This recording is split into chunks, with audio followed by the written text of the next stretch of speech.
అయితే ఈరోజు నేను ధ్యానిస్తున్నప్పుడు కొద్ది కాలంగా నేను చూస్తూ ఉన్నప్పుడు బైబిల్లో 10 ఆజ్ఞలు ఉన్నవి.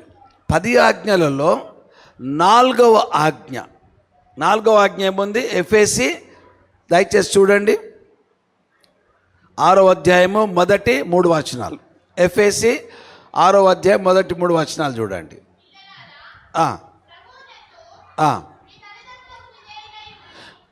పిల్లలారా, ప్రభువునందు మీ తల్లిదండ్రులకు విధేయులయుండుడి, ఇది ధర్మమే. నీకు మేలు కలుగునట్లు నీ తండ్రిని నీ తల్లిని సన్మానింపుము, అప్పుడు నీవు భూమి మీద దీర్ఘాయుష్మంతుడు వగుదువు. హల్లెలూయా. ఒకసారి గట్టిగా హల్లెలూయా చెప్తాము. ఇంకో మాట ఉందమ్మా అందులో. ఇది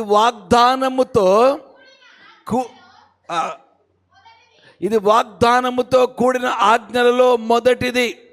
యవన బిడ్డలారా, మీకు మాట చెప్పాలని ఆశపడుతూ ఉన్నాను.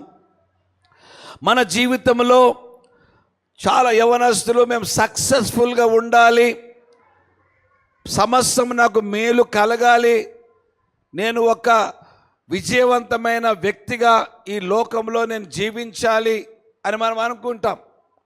సాఫ్ట్వేర్ చేసే వాళ్ళకి ఏంటంటే, కంపెనీలు వాళ్లకు సక్సెస్, విజయం అంటే ఏంటంటే ఎవరిలాగా ఉండాలంటే బిల్ గేట్స్ లాగానో స్టీవ్ జాబ్స్ లాగానో ఉండాలని కోరుకుంటారు. మన దగ్గర బిజినెస్లో అత్యంత సక్సెస్ఫుల్గా ఉన్న వాళ్ళు అదానీ, అంబానీలు, వాడలాగా ఉండాలని కోరుకుంటారు. అయితే ఇక్కడ విషయం ఏంటంటే, మనం వాక్యం గమనించినట్లయితే నీకు మేలు కలుగునట్లు, యవన బిడ్డలారా వినండి మాట, నీకు మేలు కలుగునట్లు నీ తండ్రిని నీ తల్లిని సన్మానించుము. సన్మానించమంటే రాగానే లేచి నిలబడడం కాదు. సన్మానించడం అంటే హృదయపూర్వకంగా వారిని అన్ని విధాలుగా సన్మానించాలి. వారిని చూసుకునే విషయంలో, వారి యొక్క బాగోగుల విషయంలో, వారి మాట వినే విషయంలో, వారికి విధేయత చూపించే విషయంలో వారిని సన్మానించాలి. వారికి విధేయత కలిగి ఉండాలి, వారికి సన్మానించాలి. అయితే ఒక విషయం ఇక్కడ ఉంది, ప్రభువు నందన ఉంది. అంటే దాని అర్థం ఏంటంటే, దేవుని వాక్యానుసారముగా వాక్యంలో ఉన్నది ఏదైతే ఉందో ఆ మార్గంలో నడిపిస్తున్న నీ తల్లి తండ్రిని నీవు విధేయత చూపించాలి. అంతేగాని సపోజ్ వాళ్ళు ఏమన్నా అన్నారు అనుకోండి, ఎవరైనా తండ్రి మనోళ్ళు కాదు, బయట వాళ్ళు ఉన్నారనుకోండి, సినిమాకి వెళ్తామన్నారు అనుకోండి, అది ప్రభువునందు సమస్య కాదు కాబట్టి sorry, I can't do that. అర్థమైంది కదా.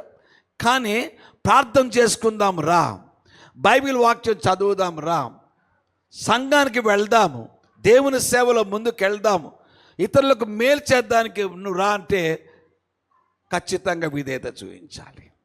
ఇదన్నమాట. అంటే ఉదాహరణకు చెప్తున్నాను, ప్రభువునందు వారికి విధేయత కలిగి ఉండాల, వారిని సన్మానించాలా. అప్పుడు నీ యొక్క ఇంగ్లీష్లో ఏముందంటే that all may go well with you, అంటే సమస్తము నీకు మేలు కలుగుతుంది, నీకు విజయము నీకు స్వంతమవుతుంది, విజయం నీ పాదాల దగ్గరకు వస్తుంది. అంత మాత్రమే కాదు కానీ నువ్వు దీర్ఘాయుష్మంతుడు అవుతావు. ప్రియమైన దేవుని బిడ్డలారా, ఈ తాళము చెవి మనం యవనస్తులకు చెప్పాలి, మన యవన బిడ్డలకు చెప్పాలి. నీవు విజయవంతుడు కావాలంటే కష్టపడి రాత్రింబగలు చదవడం అనేది కాదు. నువ్వు నీ తల్లిదండ్రులకు విధేయత చూపిస్తే ఆ విధేయతలో నీకు విజయం ఉన్నది. అంత మాత్రమే కాదు కానీ ఆ విధేయతలో నీకు దీర్ఘాయుష్ ఉంది. దేవుని నామన స్తోత్రం కలుగును గాక. హల్లెలూయా. నేను అంటే ఈ సాక్ష్యం చెప్పాలని నాకు భయం అవుతుంటుంది అప్పుడప్పుడు. నేను ఈరోజు దాదాపుగా నా వయసు నేను చెప్పను, ఎందుకంటే నా వయసు మీరు ఊహించాల్సిందే, చెప్పడం అనేది ఉండదు. కాకపోతే నాకు వయసు ఎక్కువనే ఉంది, ఆ సంగతి మీకు తెలుసు. కాబట్టి నేను, ఎందుకంటే నాకు 3 పిల్లలు, వాళ్ళు 3 పెళ్ళిళ్ళు చేశాను, 7 మంది మనవరాళ్ళు ఉన్నారంటే ఎంత వయసు మీకు తెలిసిపోయినట్టు ఇప్పుడు. అర్థమైందా? అయితే ఇప్పటి వరకు కూడా దేవుని కృపను, అంటే హాస్పిటల్కి పోయిన వాళ్ళు వాళ్ళ సిలబస్ వేరే, దేవుడు నాకు ఇచ్చిన సిలబస్ ఏంటంటే ఈ రోజు వరకు కూడా దేవుని కృపను బట్టి ఒక్కరోజు కూడా నేను హాస్పిటల్లో జాయిన్ కాలేదు, అడ్మిట్ కాలేదు. అంటే నాకేమో పెద్ద ఇదని కాదు, మీరు చూస్తున్నారు నేను ఎట్లున్నాను, సన్నగా పీలగున్నాను. కానీ ఒకరోజు ఒక ఆయన ఫోన్ చేశాడు నాకు, అయ్యా మీకు ఇన్సూరెన్స్ కావాలా అంటే ఉంటే ఈ మంచిదే అని చెప్పాను. అన్నీ చెప్పాడు. చెప్పినాక ఒక మాట చెప్పాడు, అయ్యా మరి మీరు ఇన్సూరెన్స్ కావాలంటే కనీసం ఒక్కరోజు హాస్పిటల్లో మీరు ఉన్నట్టుగా మీరు అది తీసుకొని రావాలన్నాడు. అప్పుడు నేను అతనితో ఏం చెప్పానంటే, సారీ బ్రదర్, నేను డిస్క్వాలిఫైడ్ అన్నాను. అదేంటి సార్ మీరు ఒక్కరోజు కూడా లేరా అంటే, దేవుని మహాకృపను బట్టి లేను అంటే, అప్పుడు ఆయన ఏమనుకుంటున్నాడు, సార్ మీరు అట్లంటే మీరు చాలా చాలా వేరేగా మాట్లాడు. నేనన్నా ఆ 6 ప్యాక్ ఏం నా దగ్గర లేదని చెప్పిన, నాకు 6 ప్యాక్లు ఏం లేవు, నాకు ఫ్యామిలీ ప్యాకే ఉంది. 6 ప్యాక్ లేదు, ఫ్యామిలీ ప్యాక్ ఉంది, చిన్న ఫ్యామిలీ ప్యాక్ ఉంది నా దగ్గర లేదు. కానీ ఒక్కటి మాత్రం చెప్పగలుగుతా, ఏంటంటే నాలో ఉన్నవాడు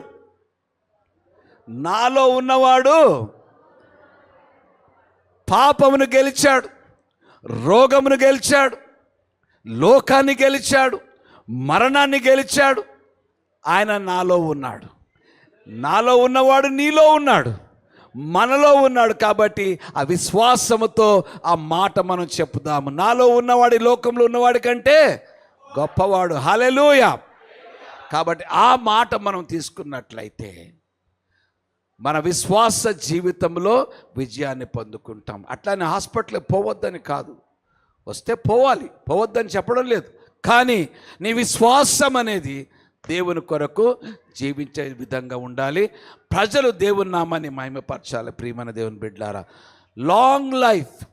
ఈరోజు ఇక్కడున్న యవనస్తులకు దేవుని యొక్క మాటను బట్టి, ఆ వాక్కును బట్టి నేను విడుదల చేసే ఒక మాట ఏంటంటే, ఇక్కడ కూర్చున్న ప్రతి యవనస్తులు దీర్ఘాయుష్యుతో వాళ్ళు ఉందురుగాక, తల్లిదండ్రులకు విధేయత చూపించి విజయాన్ని పొందుదురుగాక.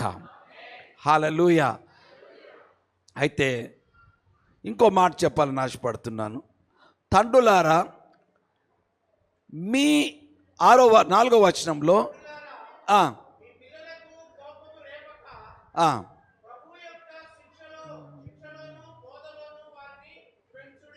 హల్లెలూయా, వారికి కోపము రేపక. ప్రవోక్ అంటే అర్థం ఏంటంటే, మనం చూస్తే గ్రీకు భాషలో చూసినట్లయితే కొన్ని పదాలు ఉన్నవి. అదేంటంటే విమర్శించడం. ఏంటి? విమర్శించడం. మనం ఏం చేయాలంటే, విమర్శించే బదులు మనం ఏం చేయాలంటే వారిని అభినందించాలి, వారిని అప్రిషియేట్ చేయాల. నీ కుమారుణ్ణి కుమార్తెను అప్రిషియేట్ చేయాల. పనికి కాదు, అది యు ఆర్ ద బెస్ట్ అని చెప్పాల. అదనమాట అప్రిషియేట్ చేయడం. ఎందుకు అనంటే, మనము ఏదైతే మనం చెప్పుతామో, ఏదైతే ఒప్పుకుంటామో అది మన జీవితంలోనికి వస్తుంది. జీవ మరణములు నాలుక వశంలో ఉన్నవి. ఇంతకుముందు నేను చెప్పాను ఇక్కడ ఒకసారి, జీవ మరణములు నాలుక వశంలో ఉన్నవి. నువ్వు ఏది ఒప్పుకుంటావో నీ జీవితంలో అది కార్యం చేస్తూ ఉంటుంది. అందుకొరకే ఏ రోజు కూడా మన జీవితంలో వ్యతిరేకమైన మాటలు, తర్వాత అటువంటి తలంపులు రానివ్వకుండా మనం జాగ్రత్త పడాలి. దయచేసి గమనించండి. రేచల్ అంటది, give me a child lest I die అంటది. నా కుమారుని ఇవ్వండి లేకపోతే చచ్చిపోతానంటది. చావు అనే మాట నీ నోట రావద్దు. నేను జీవిస్తాను, దేవుని యొక్క వాక్యం ప్రకటిస్తాను. హల్లెలూయా. కాబట్టి అప్రిషియేట్ చేయాలి వాళ్ళని విమర్శించొద్దు. రెండవది, వారి విషయంలో ఎక్స్పెక్టేషన్స్, అంటే గొప్పగా నేను ఇట్లా అయిపోతాడు వాడు కాదు, వాడి గురించి ప్రార్థన చేయండి. దేవుడు ఏ విధంగా అతన్ని తీసుకెళ్తాడో దేవుని దగ్గర కనిపెట్టండి. చాలామంది నా కొడుకు సాఫ్ట్వేర్ కావాలా, నా కొడుకు డాక్టర్ కావాలా, నా కొడుకు అది కావాలా, చాలా చేశారు. నేను కూడా చిన్నప్పుడు మా నాన్నగారు అంతా అందరు కలిసి ఏం చేస్తాము, అప్పుడు బైపీసీ డాక్టర్ కావడం అనేది చాలా పెద్ద ప్యాషన్ అనమాట. ప్రతి ఒక్కడు అన్ని పాములు యుద్ధానికి పోతే వానపాము కూడా పోయినట్టు నేను కూడా ఏం చేశానంటే బైపీసీ పెట్టేశాను. మనకేమో అక్షరం ముక్క బైపీసీ రాదు, మనమేమో ఆర్ట్స్ స్టూడెంట్ని. బైపీసీ ఎట్లుంటుంది, అది కొయ్యాలా ఇది కొయ్యాలా, ఏం చేయాలో అర్థం కాని పరిస్థితి. ఇది ఎక్కడ పడ్డాను రా బాబు అనుకున్నాను నేను. అప్పుడు అనుకున్నాను, వాళ్ళు వీళ్ళు అన్నది మనకు కాదు, కానీ మనకి ఏది దేవుడు పెట్టాడో లోపల అది చూడాలి. నీ కుమారులను కుమార్తెలను దేవునిలో ఆయన చిత్తానుసారంగా ఏది కావాలో భూమికి పునాదులు వేయబడకు మునిపే ఆయన ముందుగా చూశాడు. కాబట్టి ఆ విధంగా మనం వారిని నడిపించాలి. తర్వాత డిసిప్లిన్ అంటే హార్ష్ డిసిప్లిన్, కొట్టడము. ఎప్పుడు కూడా ఈ చేతులతో పిల్లలను కొట్టకూడదు. ఈ చేతులు ప్రేమకు సాదృశ్యమే కానీ కొట్టడానికి కాదు. నాకు 3 పిల్లలు ఉన్నారని చెప్పాను కదా, నేను నా కుమార్తెను అయితే టచ్ కూడా చేయలే. ఇట్లా నేను ఎప్పుడైనా ఒక మాట అంటే మాట అనిండొచ్చు, కానీ తిట్టడం అప్పుడప్పుడు, అది కూడా తిట్టడం కూడా భయపడి తిడితే ఏమనుకుంటుందో ఫీల్ అవుతుంది అనేసి, కానీ చెయ్యి టచ్ చేయలేదు అంతే. మీరు కావాలంటే ఆమెను అడగండి, ఎందుకంటే మరి నేను చెప్పేసింది చెప్పి వెళ్ళిపోతే కుదరదు కదా. ఆమె ఎప్పుడైనా అడగమ్మా నువ్వు, మీకు తెలుసు కదా ఫోన్ ఉంది. తర్వాత చిన్న బాబు ఉన్నాడు, వాడిని కూడా కొట్టలేదు. పెద్దోడిని అప్పుడప్పుడు కొట్టాను. పెద్దోడు కొంచెం ప్రసాద్ గారికి తెలుసు, కొంచెం దుందుడుకు మనిషి, పేతురులాగా, పేతురప్ప. అయితే వాడిని అప్పుడు అది కూడా ఎక్కువ కాదు, కానీ ఒక్కటేంటంటే వారిని ప్రేమించాను, వారితో మాట్లాడి దేవుని పద్ధతులు, నా జీవితమే వారికి ఒక సవాలుగా ఉండాలి. నేను ఏ విధంగా జీవించాను, ఏ విధంగా నా యొక్క సేవ ఉంది, ఏ విధంగా నేను ముందుకు సాగాను వాళ్ళు చూసి ఆ విధంగా సాగడానికి వారు ముందుకెళ్ళారు. ప్రేమని దేవుని బిడ్డలారా, అందుకొరకే మరి బెత్తం వాడని వాడు కుమారునికి విరోధి కదా. అందుకని బెత్తంతో మెత్తగా తోమాలి, అంట్లు తోమాలి, కానీ మన పిల్లలను తోమొద్దు. గుర్తుపెట్టుకోండి. ఎందుకనంటే ఆ మాట ఎప్పుడు కూడా మీకు డౌట్ వచ్చినప్పుడు హీబ్రూ పదాన్ని తీసుకోవాలి. హీబ్రూ పదంలో కొట్టమని లేదు కానీ వారిని హెవీగా ఇట్లా ప్రెస్ చేసి మాట్లాడాలా, వారిని కొంచెం గట్టిగా మాట్లాడమని ఉందన్నమాట. కాబట్టి ఈ సమయంలో తండ్రులకు తల్లులకు చెప్పే మాట ఏంటంటే, చిన్నపిల్లలు దేవుడు మనకిచ్చిన గొప్ప బహుమానము. వారిని ఎంతో శ్రేష్టంగా దేవుని కొరకు వారిని పెంచాలా, వారిని అప్రిషియేట్ చేయాలా, వారిని దేవుని ఎక్స్పెక్టేషన్స్లో వారిని పెంచాలి, మన ఎక్స్పెక్టేషన్స్లో కాదు. అంత మాత్రమే కాకుండా వారిని నెగ్లెక్ట్ చేయకుండా వారిని మనము దగ్గర తీసుకోవాలి, అఫెక్షన్ చూపించాలా. అది 3 పిల్లలు ఉన్నారు. కొన్నిసార్లు ఏంటి, నాకు నాకు ఫేవరెట్ చైల్డ్ అంటారు, ఇళ్లలో ఫేవరెటిజం ఉంటుంది. నాకు ఫేవరెట్ చైల్డ్, ఈమె నాకు ఫేవరెట్ అంటూ ఉంటారు. ఎప్పుడు చెప్పొద్దు. బైబిల్లో ఫేవరెటిజం అనేది కుటుంబంలో గొప్ప కలతలు తీసుకొచ్చింది. ఇస్సాకుకేమో ఏశావు, రెబెకాకేమో యాకోబు. కుటుంబంలో గొడవలు స్టార్ట్ అయినాయి. కాబట్టి ఎప్పుడు కూడా మనము అటువంటిది కాకుండా, నా 3 పిల్లలతో నేను ఒకటే మాట చెప్తాను, అరే పెద్దోడా, నువ్వు పెద్దోడివి, జ్యేష్ఠుడు కాబట్టి నేను బాగా ప్రేమిస్తాను. అమ్మాయి దగ్గర అమ్మాయి ఉంటుంది, అమ్మ నువ్వు ఒకదే కూతురు కాబట్టి నేను ఎక్కువ ప్రేమిస్తాను. చిన్నోడికి ఏమనాలా, నువ్వు బేబీ ఆఫ్ ద హౌస్ కాబట్టి నేను ఎక్కువ ప్రేమిస్తాను. ఇక్కడ ఏముంది, ఇంకా అన్నీ అయిపోయినాయి కదా, 3కి 3 వచ్చేసినాయి, కథం ఎక్కడిదక్కడ అయిపోయింది. That is how you should treat them equally. పిల్లల మధ్యలో భేదం రానియొద్దు. అయ్యో మేము బాబు అనుకుంటే నువ్వు పుట్టినావంటారు, మగ పిల్లవాడు అంటే ఆడపిల్ల నువ్వు వచ్చినావంట. అస్సలు తప్పు, చాలా తప్పు మాట. ఆ మాట నేను విన్న తర్వాత ఒక అమ్మాయి చాలా బాధపడి నెగిటివ్ అయిపోయింది అనమాట. అప్పుడు నేను చెప్పాను, అమ్మ దేవుడు నిన్ను పంపించాడు. తర్వాత ఇన్కన్సిస్టెంట్, మన జీవితం అనేది ఎప్పుడు కూడా అంతకంతకు మహిమ నుంచి అధిక మహిమ పోయేటట్టుగా మన జీవితం ఉంటే వాళ్ళు దాన్ని చూసి నేర్చుకుంటారు. కాబట్టి తండ్రుల యొక్క పాత్ర ఏంటంటే, తల్లిదండ్రుల యొక్క పాత్ర పిల్లలను పెంచే విషయంలో చాలా జాగ్రత్తగా ఉండాలి. అంటే మనకు సార్ పాస్టర్ గారు మాకు ఇవన్నీ తెలుసు అంటే, తెలిసినా కూడా తెలిసింది మరి ఒకసారి చెప్పినట్లయితే మన మనసులో ఉంటుంది. కొన్నిసార్లు మనము మిస్ అవుతూ ఉంటాము. కాబట్టి ఆ మాటలు మీకు చెప్పాలని ఆశపడుతూ ఉన్నాను. ఎందుకంటే మరి ప్రభు ఒక మాట అంటాడు, I will be a father to you.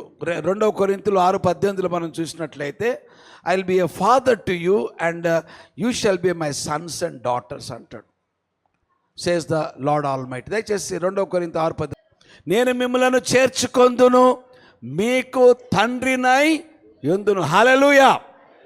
తర్వాత మీరు నాకు కుమారులను కుమార్తెలునై. సర్వశక్తి గల ప్రభు చెప్తున్నాడు, ఈ రాత్రికాల సమయంలో దేవుని వాక్కు ఏ విధంగా విడుదలవుతుందంటే, నేను మీకు తండ్రినై యుందును, మీరు నాకు కుమారులుగాను కుమార్తెలుగాను ఉందురని సర్వశక్తి గల దేవుడు సెలవిస్తూ ఉన్నాడు.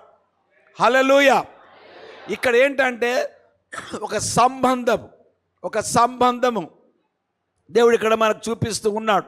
ఆ సంబంధం ఏంటంటే, నేను మీకు తండ్రినై ఉండి, మీకు సంరక్షకుడినై ఉండి, మిమ్మల్ని కాపాడి, మిమ్మలను నా చిత్తానుసారముగా ముందుకు తీసుకొని వెళ్తాను. హల్లెలూయా.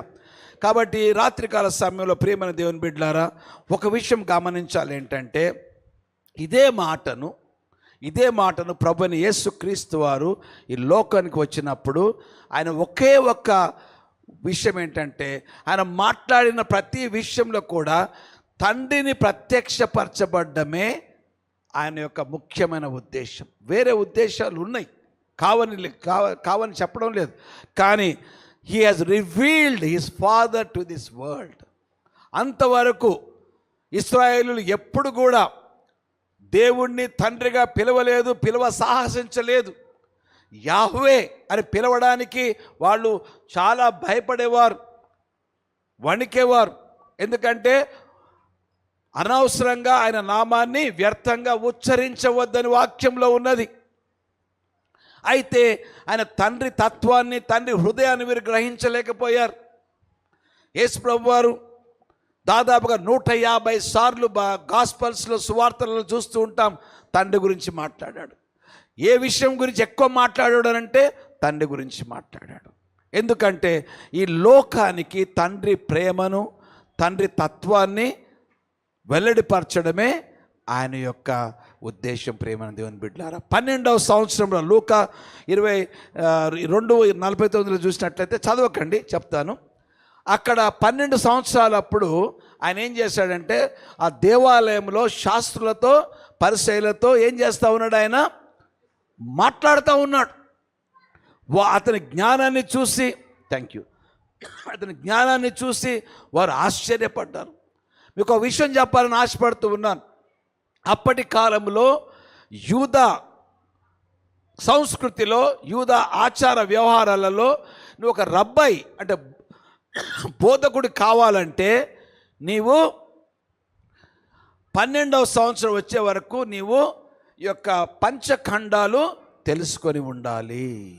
అప్పుడే నేను పరీక్ష చేసిన తర్వాత నీకు జ్ఞానం ఉందని తెలిస్తే తర్వాత వాళ్ళు వెళ్తారు.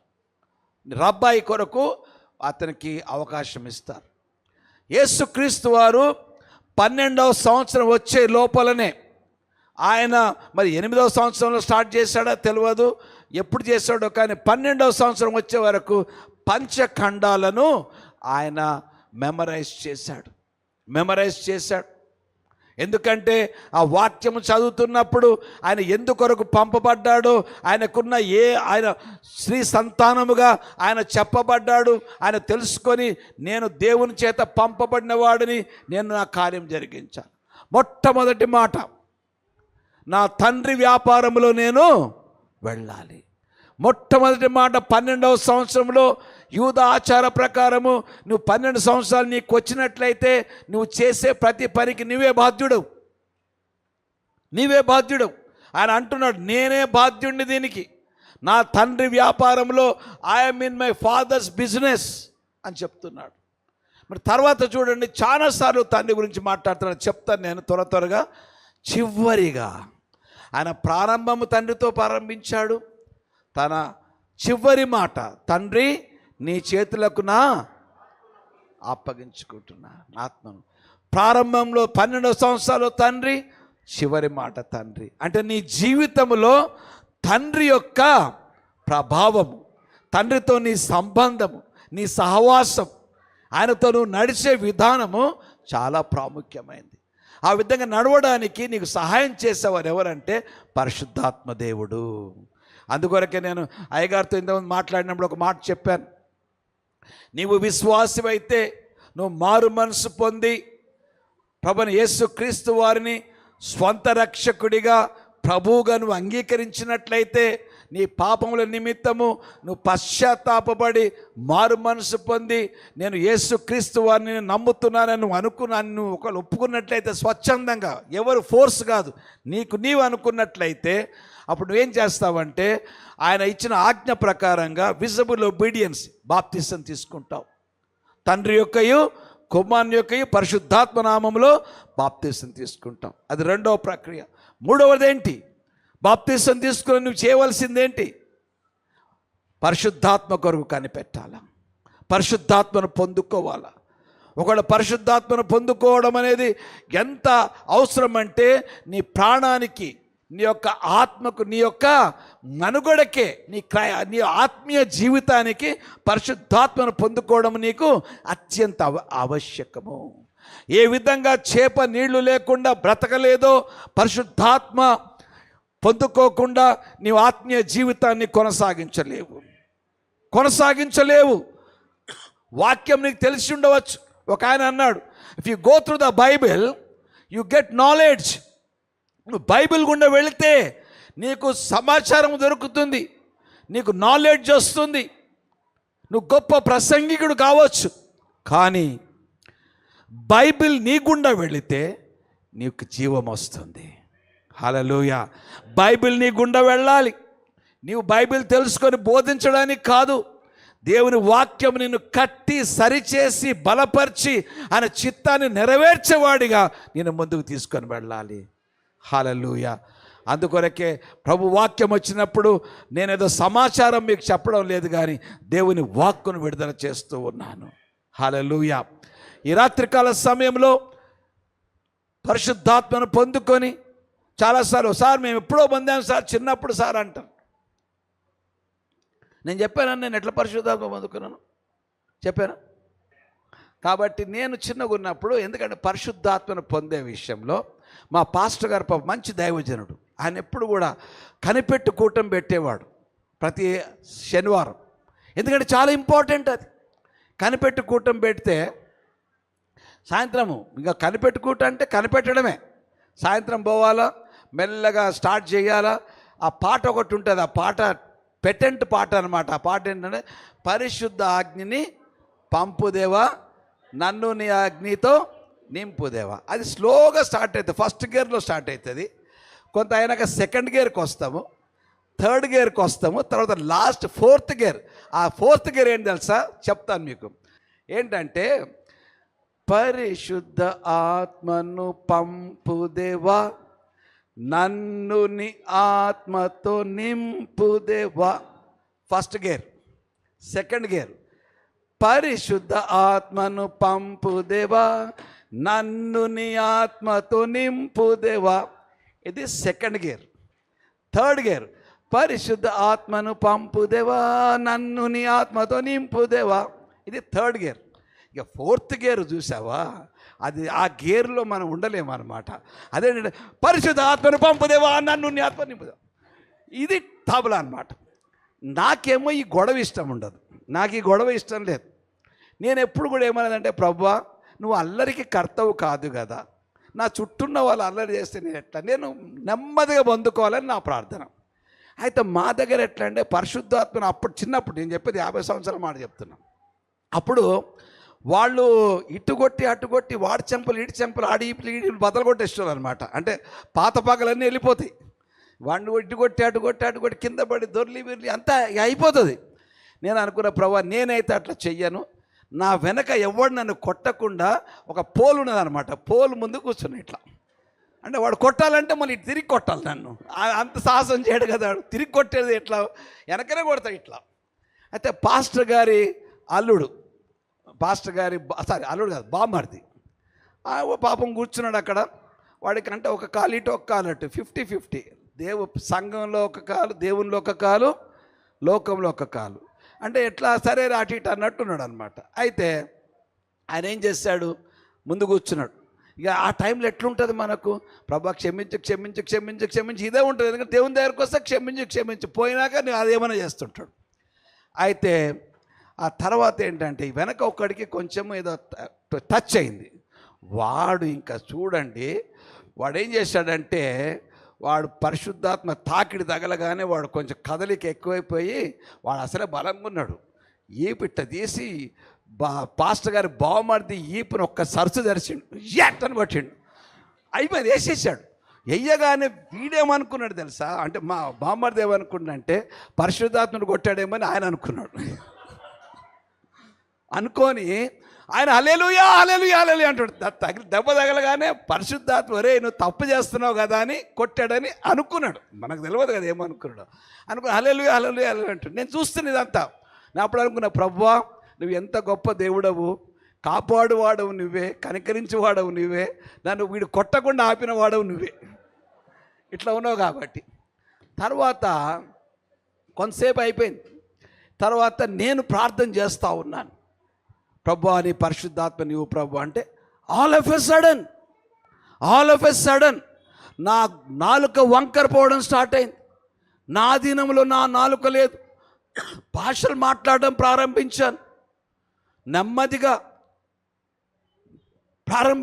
ప్రారంభించి మాట్లాడితేనే ఉన్నా. నాకు తెలిసిపోతుంది, నాకు పరిశుద్ధాత్మ దేవుడు నా లోపల ఆయన వచ్చాడు, ఆయన నా నాలుకను స్వాధీనం పరుచుకున్నాడు. భాషలు మాట్లాడుతూ ఉన్నాను. మాట్లాడిన తర్వాత అందరం మీటింగ్ అయినా కూర్చుంటాం కదా, కూర్చున్న తర్వాత అందరూ ఎవరు బందారంటే వాడు బందారు, వీళ్ళు బందారు అని అంటే కొట్టుకున్న వాళ్ళందరూ పేరు చెప్పేశారు. నా పేరు రాలేదు. ఒక అమ్మాయి అంటుంది, నేను మోహన్ ఆ భాషలు మాట్లాడడం విన్నానంటే మరేం గడబడి చేయలేదు కదా అంటే గడబడి చెయ్యాలనే ఒక పాయింట్ అనమాట. అట్లా కాకుండా నేను సార్ వాళ్ళందరూ అంటే నేను పొందుకున్నాను సార్ అని పాస్టర్ గారు చెప్పిన. సరే మంచిదే, మరి గొడవ లేకుండా పొందుకున్న సంతోషం అని అన్నాడు. మారు మనస్సు, నీటి బాప్తీసం, పరిశుద్ధాత్మను పొందుకోవాలి. ఇంకో విషయం చెప్పదలుచుకున్నాను. మరి మీరు ఆత్మ వరాలు ఎవరికి ఇస్తా అన్నాడు దేవుడు? ఎవరికి ఇస్తా అన్నాడు? ఏమైనా స్పెషల్ కేటగిరీ ఉందా? లేదు. సంఘములో ఆత్మవరాలు మీరు అడిగినట్లయితే విశేషముగా ఆపేక్షించమని దేవుని వాక్యం ఉన్నది. విశేషంగా ఆపేక్షించండి. ఆయన చిత్తానుసారంగా పరిశుద్ధాత్మ దేవుడు ఇస్తాడు. కనీసము ప్రభువా ఒక్క వరము నాకు ఇయ్యి ప్రభువా, నీ కొరకు వాడుతాను ప్రభువా. ఈ రాత్రికాల సమయంలో మనం తీర్మానం చేసుకోవాలి. ఈ సంఘము గొప్ప దైవజనుడు ప్రభు ప్రసాదయ్య గారి ఆధ్వర్యంలో నడిపించబడుతున్న ఈ సంఘము ఈ పట్టణంలో దేనికి గుర్తుగా ఉండాలి, దేనికి సాక్ష్యంగా ఉండాలంటే పరిశుద్ధాత్మ కదలిక ఈ బేతేలు సంఘములో విశేషముగా ఉన్నది. హల్లెలూయా. లోపలికి వచ్చేవారు ప్రార్థన లేకుండానే దేవుని శక్తైన మహిమలో వారు స్వస్థపరచబడుదురుగాక, బలహీనులు బలపరచబడుదురుగాక, రోగులు స్వస్థపరచబడుదురుగాక, మనకున్న భారము దేవుడు తొలగించునుగాక. అది దేవుని యొక్క ఏర్పాటు. ప్రేమన దేవుని బిడ్డలారా, తర్వాత చూసినట్లయితే ఫలాలు కాదు, ఆత్మఫలము ఒకటే ఫలము, 9 డైమెన్షన్స్. తర్వాత చూస్తే మరి కృపావరాలైనాక ఆత్మఫలం అంటే ఒక మంచి క్రైస్తవ జీవితము, ప్రేమ, సంతోషము, సమాధానము, దీర్ఘశాంతము, ఆశా నిగ్రహము, అది సాత్వికం. అన్నీ కూడా ఆత్మ ఫలములు. ఒకటే ఫలం ఉంటుంది, 9 డైమెన్షన్స్ ఉంటాయి. అది కలిగి ఉన్నట్లయితే ఈ యొక్క ఏఎస్ రావు నగర్ కానివ్వండి, హైదరాబాద్ కానివ్వండి, గొప్ప సాక్ష్యం అనేది మనం చూడగలుగుతాము. హల్లెలూయా. ఈ రాత్రికాల సమయంలో దేవుని సేవకునిగా ఈ సంఘము వరములతో, ఫలముతో, ఆత్మాభిషేకముతో, దేవుని శక్తైన మహిమతో ఈ పరిచర్య కొనసాగునుగాక. ప్రతి యవన బిడ్డ ఒక అగ్ని కణముగా ముందుకు సాగునుగాక. వారి యొక్క హృదయవాంఛలు దేవుడు నెరవేర్చునుగాక. వారికున్న హృదయవాంఛలు, వారి యొక్క వివాహాలు జరుగునుగాక, వారికి ఉద్యోగాలు వచ్చునుగాక. ఎందుకంటే మనము మాట్లాడిన ప్రతి మాటను ఆయన ఆమేన్ అంటాడు. ఇంకో మాట చెప్పాలని ఆశపడుతున్నాను, సమయం ఎక్కువ లేదు కాబట్టి త్వరగా ముగించాలనుకుంటున్నాను. ప్రభుని యేసుక్రీస్తు వారు ఒక మాట చెప్తాడు. ఇప్పుడు మనం అన్నీ అన్నాం కదా, మన ఆశ అనుకుంటున్నాం, కానీ ఇక్కడ వాక్యం ఏమని ఉందంటే, 6:8 చదవండి అమ్మ. మత్తయి 6:8 గట్టిగా చదవండి. ఎవరు మీరు వారి వలె, వారు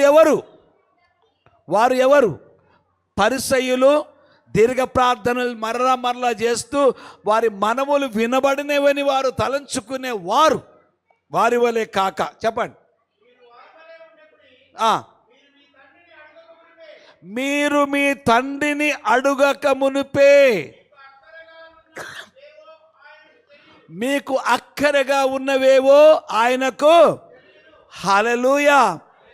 మీరు తండ్రిని అడగక మునిపే ఆయన ఎట్లా ప్రార్థన చేపిస్తాడు? ఆయనకు తెలుసు కాబట్టి, ఈ మాటలు తెలుసు కాబట్టి మిమ్మల్ని ఆ ప్రార్థనలో నడిపిస్తాడు. హల్లెలూయా. మిమ్మల్ని ఆ ప్రార్థనలో నడిపిస్తాడు. ఒక మాట చెప్పాలని ఆశపడుతున్నాను. మా దేవుడు మాట్లాడే దేవుడు, మన యొక్క కష్ట సుఖాలు చూసే దేవుడు ఆయన. మా సంఘంలో 7 సంవత్సరాల క్రితం ఒక అమ్మాయి వచ్చింది. వస్తా పోతా ఉండేది పాపం. ఆమె యవనస్తురాలుగా ఉన్నప్పుడు ఒకసారి సూసైడ్ చేసుకోవాలని ప్రయత్నం చేసింది, సమస్యలు తట్టుకోలేక. అప్పుడు మెడిసిన్ టాబ్లెట్స్ వేసుకున్నాక గుర్తుకొచ్చి, ప్రభువా నేను తప్పు చేశాను, ప్రభువా నేను జీవించాలనుకుంటున్నాను, దీని యొక్క ఎఫెక్ట్ తీసేవా అని ప్రార్థన చేసింది. దేవుడు అద్భుతంగా స్వస్థపరిచాడు. ఆమెకు తెలుసు, అది ఆమె వేసుకున్న టాబ్లెట్స్ ఏమో ఆమెకు తెలుసు, ఏ విధంగా హాస్పిటల్ పోకుండా స్వస్థపరచబడ్డది ఆమెకు తెలుసు. ఆమె సాక్ష్యం అది. తరువాత ఆ రోజు వచ్చినప్పుడు, అది ఫస్ట్ సండే. నార్మల్గా నేను ఫస్ట్ సండే హైదర్నగర్ వెళ్తూ ఉంటాను కాబట్టి త్వరగా కొన్నిసార్లు రాను, వేరే వాళ్ళకి అప్పచెప్తాను. ఆ రోజు ఎందుకో నేను దేవుని చేత ప్రేరేపించబడి ఖచ్చితంగా ఇక్కడికి వెళ్ళాలనేసి వచ్చాను. బీవీబీ చర్చ్కి అక్కడ మా ఇంకో అక్కడ వేరేది ఒకటి ఉంది. వెళ్ళినప్పుడు అక్కడ ఏమైందంటే, అమ్మాయి వచ్చి కూర్చుంది. అక్కడ కూర్చున్న తర్వాత ఏ విధంగా వచ్చి కూర్చుందంటే, ఒక తీర్మానం చేసుకుంది, ఇది నా లాస్ట్ సండే, ఈ సండే తర్వాత ఈ యొక్క ప్రార్థన ముగించుకొని, సర్వీస్ ముగించుకొని ఇంటికి వెళ్ళి నేను సూసైడ్ చేసుకుంటానని డిసైడ్ చేసుకుంది అనుకున్నది. అయితే నేను ప్రసంగానికి చెప్పాను. లేచే ముందు, అయ్యా ఈరోజు ఇక్కడ రావద్దు అనుకున్నాను, కానీ ఎందుకో మరి ప్రభువు నడిపించాడు, వచ్చాను. జనరల్గా మామూలుగా చెప్పేస్తాం కదా. చెప్పాను. ప్రసంగంలో ఒక ఫేజ్, ఆత్మహత్య ఎందుకు సంభవిస్తుంది అనే మాట వచ్చింది. అన్నీ మాట్లాడి ఎందుకు, ఏ విధంగా దేవుడు మనల్ని ఆ రిజెక్షన్, తిరస్కారం ఏ విధంగా మనల్ని ప్రోత్సహిస్తుంది. నువ్వు యాక్సెప్ట్ చేయబడ్డదానవు, నువ్వు యాక్సెప్ట్ చేయబడ్డవాడవు, నువ్వు అటువంటి ఆలోచనలు చేసుకోవద్దని ప్రసంగం చేస్తూ ఉన్నాను. ఇప్పుడు అవన్నీ చెప్పడానికి కాదు, కానీ ఆ మాట వచ్చింది. తర్వాత ముగించిన తర్వాత ఒక మాట చెప్పి ముగించాను. ఇది మీ అందరికీ ప్రసంగము, కానీ ప్రభు ఒక్క అమ్మాయితో మాట్లాడుతున్నాడు. The lord is speaking to one girl. I don't know who is that girl, but ఈ స్పీకింగ్ టు వన్ గర్ల్ అని చెప్పి దిగిపోయాను. అప్పుడు ఆమె ఒకటే అనుకుంది, ప్రభువా నా అవసరత నాకు నీవు ముందుగానే చూసావు ప్రభువా, నన్ను రక్షించడానికి ఈ మాట వచ్చింది. తర్వాత ఆమె ఒక రోజు వచ్చి చెప్తా ఉంది, uncle this was my life, how good God is, ఎంత మంచి దేవుడు. ఒక్కదాన్ని డిసైడ్ చేసేసుకున్న దాన్ని దేవుడు వదిలిపెట్టలేదు. ఈ రాత్రికాల సమయంలో చెప్తా ఉన్నాను, ప్రియమైన దేవుని బిడ్డలారా, నీవు దేవునికి చాలా ప్రశస్తమైన వాడవు, ప్రశస్తమైన దానవు. నీ యొక్క జీవితము దేవునికి కావాలి. నిన్ను ఆయన కంటి పాపలాగా కాపాడుతూ ఉన్నాడు. You are an apple of his eye. ఒకసారి చెప్పారు మీకు, ఇంతకుముందు చెప్పినట్టు గుర్తు నాకు, apple of an eye. Apple of an eye అంటే అర్థం ఏంటంటే, ఆ మాట స్త్రీలింగం అన్నమాట, స్త్రీ అమ్మాయికి సంబంధించింది. ఏమని చెప్తున్నాడంటే, అమ్మ అంటే యాపిల్ అనే పదం, ఈషా అనే పదం అనమాట. ఈషా అంటే గర్ల్, ఆయన దేవుడు ఏమంటాడంటే, ఒక తండ్రి ఒక కూతుర్ని ఏ విధంగా చూసుకుంటాడో, అపురూపంగా చూసుకుంటాడో ఆ రకంగా నేను నిన్ను చూసుకుంటాను. నేను విడువను, నిన్ను ఎడబాయను. ఏ సమయంలో ఏ కష్టంలో అయినా కూడా నీకు తోడుగా ఉంటాను. హల్లెలూయా. ఈ వాక్యం మీరు తీసుకోండి. దేవుడు మీతో మాట్లాడుతూ ఉన్నాడు. దేవునికి స్తోత్రం, దేవుని నామానికి స్తోత్రం కలుగునుగాక. కాబట్టి మనం చేసే ప్రతి మాట, ప్రతి ప్రసంగము ఏదో మీకు జ్ఞానం ఇవ్వడం కాదు, కానీ జీవితాలను మార్చే మాటలు దేవుడు మనతో పలికిస్తాడు. ఈ రాత్రికాల సమయంలో మీరు ఆ మాట తీసుకోండి. ఎవ్వరు మిమ్మల్ని ఆపలేరు. మీ యొక్క దేవుని చిత్తం నెరవేర్చేదాకా మీరు దేవునిలో ముందు కొనసాగుతారు, జీవిస్తారు. God bless you. తర్వాత నెక్స్ట్ మనం కొన్ని మాటలు చెప్పి ముగించాలని ఆశపడుతున్నాను. తర్వాత ఇంత ప్రసాద్ అయ్య గారు చెప్పినట్టుగా ఒక మాట, ప్రార్థన ఎట్లా చెయ్యాలన్నప్పుడు ఒక మాట చెప్పాడు. ఏంటనంటే, పరలోకమందున్న మా తండ్రి. అప్పుడు దాకా వారు తండ్రి, దేవుని ఇంతకుముందు చెప్పాను, తండ్రి అనే పలకనే పలకరు. ఫస్ట్ టైం ప్రభు చెప్తా ఉన్నాడు. ప్రసాద్ గారు ఇట్లా నిలబడండి. తండ్రి, ఒక నిమిషం కొరకు. ఇక్కడ శిష్యులు అప్పుడు దాకా దేవుణ్ణి తండ్రి అని పిలిచే ధైర్యము ఎవరు చేయలేదు. అప్పుడేమంటున్నాడంటే యేసుప్రభు వారు, పరలోకమందున్న మా తండ్రి, నా తండ్రి మీ తండ్రి కూడా. అబ్బా ఫాదర్. అబ్బా ఫాదర్ అంటే అర్థం ఏంటంటే, కూర్చోండి, థ్యాంక్ యూ. అబ్బా ఫాదర్ అంటే చిన్న పిల్లవాడు. ఇప్పుడు మా చిన్నపిల్లలు తిరుగుతూ ఉంటారు కదా, చిన్నపిల్లవాడు అనమాట. అట్లా వాడికి ప్రోటోకాల్ ఉండదు. స్టేజ్ మీదకి ఎక్కేస్తాడు. మా మనవాడు ఉన్నాడు, వాడు చిన్నగా 3 సంవత్సరాలు కూడా లేడు, 2.5 సంవత్సరాలు. నేను ప్రసంగం చేసేదాకా వాడు కిందే ఉంటాడు. ప్రసంగం అయిపోయినాక నెక్స్ట్ యాక్టివిటీస్ ఉంటాయి కదా, వాడికి తెలుసు అది. వాడు పైకి వచ్చేస్తాడు. పైకి వచ్చేసి నిలబడతాడు. నేను రా అంట, పక్కన ఉంటాడు. చర్చికి చెప్పాను, సీనియర్ పాస్టర్, జూనియర్ పాస్టర్ అని. అంతే. వాడు చిన్న 2.5 సంవత్సరాలే, వాడు వచ్చేస్తాడు. మొన్న ఒకసారి ఏం చేశాడు, వాడు అక్కడ నిలబడ్డాడు. నేను ఇంకా కింద ఉన్నాను, ఇంకా నడుస్తూ ఉంది. పైకి రావడానికి ప్రయత్నం చేస్తే వాళ్ళ డాడీ ఉండి పైన వర్షిప్ చేస్తూ ఉన్నాడు. వాడిని అంటున్నాడు ఇట్లా. వీడేం రెస్పాన్స్ ఇచ్చిండు తెలుసా? వీడు కూడా వాళ్ళ డాడీని చూసి నువ్వు కూడా నోరు మూసుకుంటున్నాడు. అంటే వాడు సొంతం అనుకుంటాడు వాడు. దేవుడు ఏమంటాడంటే, నేను నీ స్వంతము, నా తండ్రి నా స్వంతము. అమ్మా, నీ తండ్రి నీ స్వంతం, నీ తండ్రి నీ స్వంతం. ఎప్పుడన్నా అర్ధరాత్రి అపరాత్రి ఆస్ట్రేలియా కానీ ఎక్కడి నుంచి కానీ ఫోన్ చేస్తే ఫోన్ లేపాల్సిందే, నిద్రలో ఉన్నా కూడా. ఎందుకంటే దట్ ఈస్ ద రిలేషన్షిప్. పరలోకమందున్న మా తండ్రి, నా తండ్రి. దేవుడు అది మనము అది గుర్తించాలా, గమనించాలా, దానికి అనుగుణంగా జీవించాలని కోరుతూ ఉన్నాడు. ప్రియమైన దేవుని బిడ్డలారా, కాబట్టి రాత్రికాల సమయంలో మరి అటువంటి రిలేషన్షిప్ మనం పెట్టుకోవాలి. తర్వాత మీరు గమనించండి, నీ నామము పరిశుద్ధపరచబడును గాక. పరిశుద్ధపరచబడును గాక అంటే మనం ఆరాధకులుగా ఉండాలి.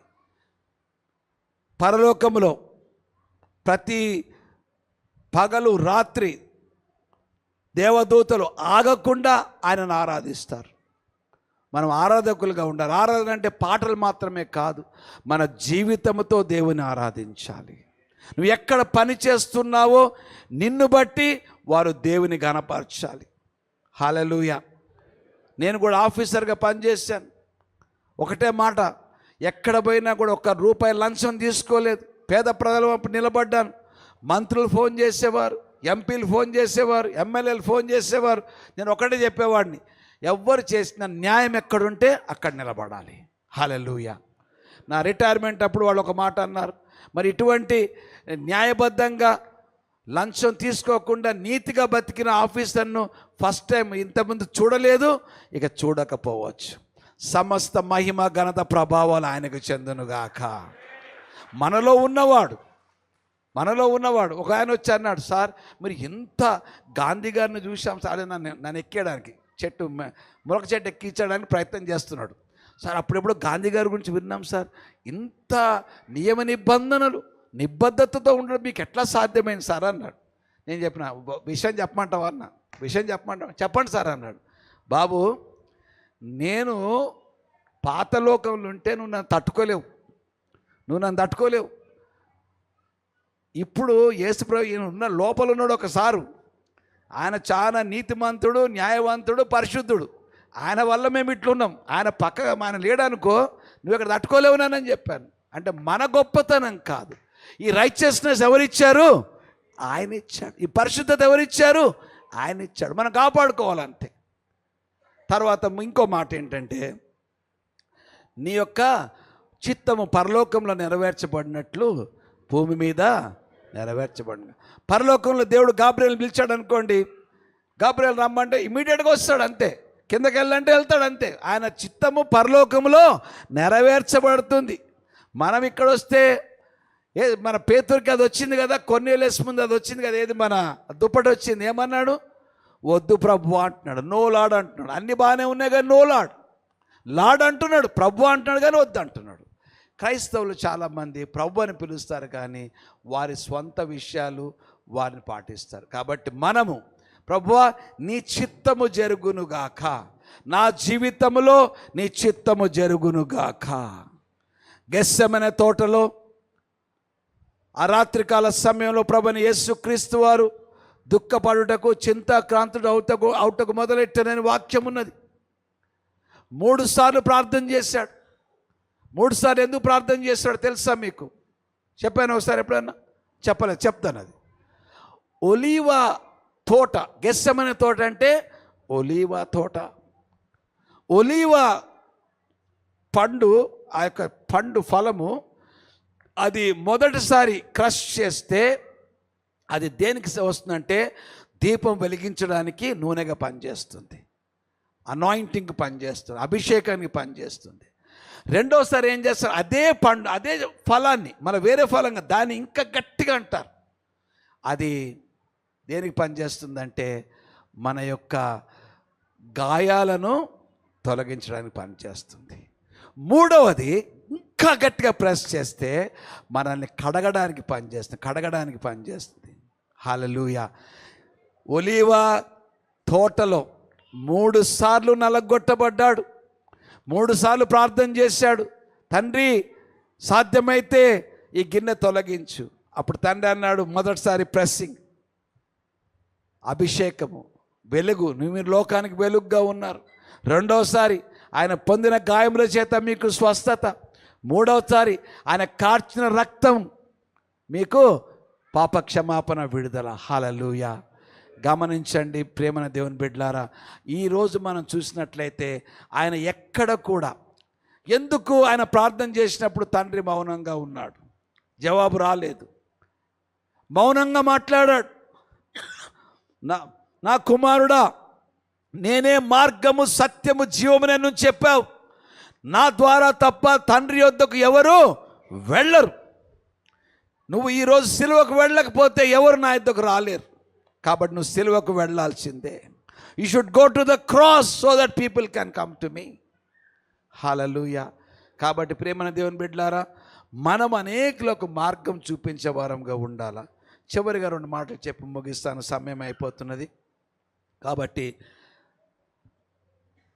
తండ్రి యొక్క హృదయం ఎట్లా ఉంటుంది?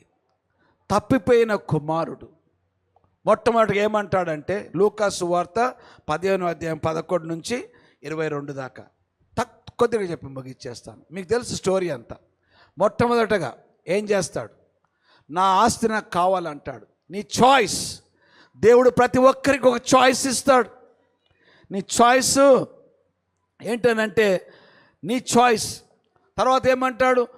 దూర ప్రాంతానికి వెళ్ళిపోతాడు. తండ్రి ఛాయ నా మీద కావద్దు, నా ఇష్టానుసారమైన జీవితం, దూరమైన ప్రాంతానికి వెళ్ళిపోవడం. ఫస్ట్ నువ్వు అడగడము, నీ ఇష్టానుసారంగా జీవించడానికి వెళ్ళిపోవడం. కానీ పరిస్థితులు తలక్రిందులైనవి. చివరికి నీ ఎవరైతే స్నేహితులు అనుకున్నారో వాళ్ళు వదిలేశారు. స్నేహితుడు ఎట్లా ఉంటాడు? అందరని కాదు, చాలామంది. కొందరైతే చాలా బాగుంటారు స్నేహితుడు. బైబిల్ చెప్తుంది, మన దగ్గర డబ్బులు ఉంటే హలో, డబ్బులు లేకపోతే చలో, అంతే. మనం చూసి కూడా చూడనట్టు వెళ్ళిపోతారు. మనం అరే హలో హలో అంటే, అరే నువ్వు ఇక్కడ ఉన్నావా, నేను ఏదో ఎక్కడో అనుకుంటా, అట్లా అనుకుంటా. అయితే ఇక్కడ గమనించినట్టు వాళ్ళు వెళ్ళిపోయారు. పందుల దగ్గర స్థిరపరచబడ్డాడు. పందుల ఆహారం తింటూ ఉన్నాడు. ఒక్కరోజు ఆయన వాస్తవాన్ని గుర్తించాడు. నాది స్థలం కాదు, నా స్థలం ఇది కాదు, నా స్థలము తండ్రి దగ్గర ఉండాల, నేను తండ్రి ఛాయలో ఉండాల, తండ్రి యొక్క గొప్ప ఆ యొక్క రెల్లంలో నేను బ్రతకాలనుకున్నాడు. తిరిగి రావడం స్టార్ట్ చేసినప్పుడు దూరం నుంచి చూస్తూ ఉన్నాడు.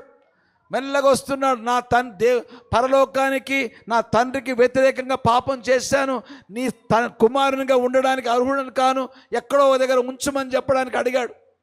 కానీ తండ్రి ఆ విధంగా లేడు. మనము మారు మనసు పొందినప్పుడు, మన జీవితాలను సరి చేసుకోవాలని మనం ఇష్టపడ్డప్పుడు, దేవునికి వ్యతిరేకమైనది ఏదైనా మన జీవితంలో ఉన్నట్లయితే, ప్రభువా ఈరోజు నేను గుర్తించాను, గమనించాను, ఈరోజు మొదలుకొని నేను నీ కొరకు జీవిస్తాను, ఈరోజు మొదలుకొని నేను నీ కొరకు జీవిస్తాను, నా గతం వదిలేస్తాను అని ఈరోజు తీర్మానం చేసుకున్నట్లయితే, ప్రేమైన దేవుని బిడ్డ, తండ్రి ఆ రోజు యూద ఆచారాలలో పెద్దవారు పరిగెత్తకూడదు, నడుచుకుంటూ వెళ్ళాలి. కానీ కుమారుని చూడగానే ఈయనేం చేశాడు? పరిగెత్తుకుంటూ పరిగెత్తుకున్నాడు. తొందరపడుతున్నాడు. ఎందుకంటే తల్లిదండ్రులను అప్పటి కాలంలో ఒకవేళ నువ్వు తృణీకరించినట్లయితే రాళ్లతో కొట్టి చంపేస్తారు. కౌగలించుకున్నాడు, ముద్దు పెట్టుకున్నాడు. ఎందుకంటే ఒకళ్ళు రాళ్ళు కానీ పడితే నా మీదనే పడాలి. నీకు చెందవలసిన శిక్ష ఎవరికి పడ్డది? సిలువలో ప్రభువైన యేసుక్రీస్తు వారికి పడ్డది. నీకు పొందిన ఆ యొక్క గాయము నీకు కావాలా? ఆయనకు అయ్యింది. నువ్వు చనిపోవాలా? ఆయన చనిపోయి నిన్ను జీవింపచేశాడు. హల్లెలూయా. నీవు ధనవంతుడు కావాలని ఆయన దరిద్రుడు అయ్యాను. హల్లెలూయా. ప్రియమైన దేవుని బిడ్డలారా, ఈ రాత్రికాల సమయంలో తర్వాత పరిగెత్తుకుంటూ వచ్చినప్పుడు ఆయన ఏదో చెప్పబోతున్నాడు కొడుకు. నాన్న ఏమంటే అవన్నీ పట్టించుకోవడం లేదు. వచ్చిన తర్వాత ఫస్ట్ అంటాడు, సేవకులు చెప్తాడు, ఏం కావాలంటాడు? వస్త్రం తీసుకురమ్మంటాడు. వస్త్రము దేనికి సాదృశ్యము? అంగీకారానికి సాదృశ్యం. నువ్వు బయట వాడవు కాదు, నా వాడవు. ఈ రాత్రికాల సమయంలో దేవుడు చెప్తూ ఉన్నాడు, నువ్వు ఒకవేళ ప్రభువా నీ తట్టు తిరుగుతాను, నీ వైపు వస్తాను ప్రభువా, నీలో లోతైన అనుభవంలో నేను జీవిస్తాను. ఇప్పటివరకు జీవించింది ఒక ఎత్తు, ఈ రాత్రికాలం నుంచి ఇంకొక రకంగా జీవిస్తాను ప్రభువా, నీ కొరకు జీవిస్తాను. లోతైన అనుభవంలోకి, ప్రార్థన జీవితం కానివ్వండి, సాక్ష్యపు జీవితం కానివ్వండి, వాక్యము ధ్యానించే విషయంలో కానివ్వండి, నేను నమ్మకంగా నీ కొరకు జీవిస్తానన్న తీర్మానం చేసుకుంటే ఆయన ఏమంటాడంటే, నీకు వస్త్రం కప్పుతున్నాను అంటాడు. Robe, acceptance. రెండవది రింగ్ ఇస్తాడు, ఉంగరం ధరింపజేస్తాడు. ఉంగరం దేనికి సాదృశ్యము? అధికారానికి. అప్పట్లో అది క్రెడిట్ కార్డుగా పనిచేసేది. ఇప్పుడు అయ్యగారు, ప్రభు ప్రసాద్ అయ్యగారు ఉన్నారనుకోండి, తను ఏం చేస్తాడంటే హనోకు ఒక ఉంగరం ఇస్తాడు.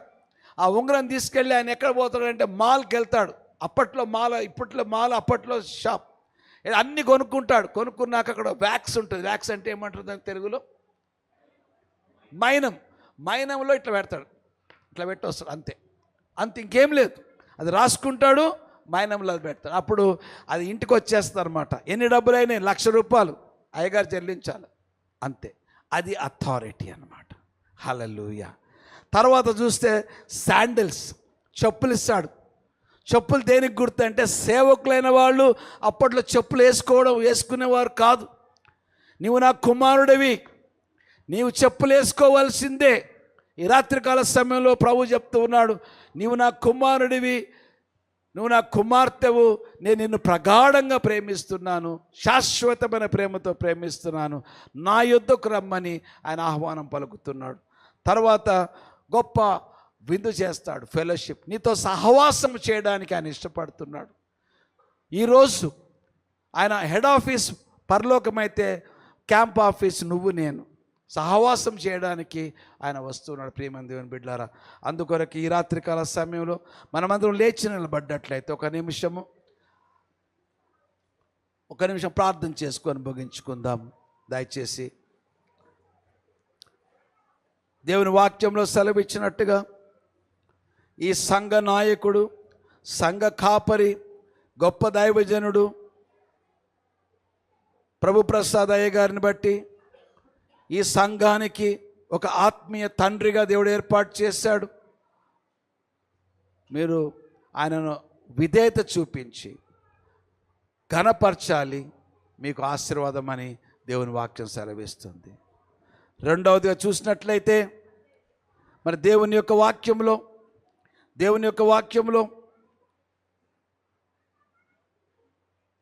కుమారులుగా కుమార్తెలుగా అంత మాత్రమే కాకుండా ఒక సంబంధ బాంధవ్యాలతో మనల్ని నడిపించాలని కోరుతూ ఉన్నాడు.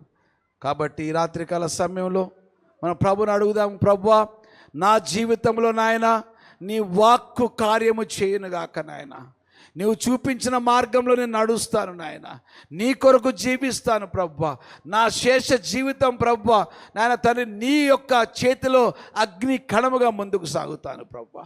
ప్రార్థన చేద్దాం, ముగించుకుందాం. జీవాధిపతి సర్వాధికారి యేసయ్యా నీ పరిశుద్ధ పాదాలకు స్తోత్రాలు నాయన. ఈ రాత్రికాల సమయంలో నాయన విత్తబడిన వాక్యము ఫలింపచేయండి నాయన. ఈ సంఘం పట్ల నువ్వు గొప్ప ప్రణాళిక కలిగి ఉన్నావు నాయన. నీ ఉద్దేశములు గొప్పవి నాయన. తండ్రి కొండ మీద కట్టబడిన పట్టణం వలె ఈ పట్టణంలో తండ్రి అనేకులు చూడడానికి వీలుగా నాయన తండ్రి ఒక ఫైర్ బాల్గా నేను ఈ యొక్క సంఘాన్ని మీరు చేయదలుచుకున్నారు నాయన. సహాయం చేయండి ప్రభువా నాయన. ప్రతి విశ్వాసిని మీరు ముట్టండి, ఈ కుటుంబంలో వారిని ఉంచండి నాయన, స్థిరపరచండి, బలపరచండి, శిష్యత్వంలో ముందుకు సాగుదురుగాక నాయన. విత్తబడిన వాక్యం అందరిలో ఫలింపచేయమని నీ కృపకు సమస్తమైన ఇప్పుడందరిని అప్పగించుకుంటూ నీకే మహిమ ఘనత ప్రభావం ఆరోపిస్తూ యేసు నామంలో ప్రార్థించి వేడుకుంటున్నాము తండ్రి, ఆమేన్.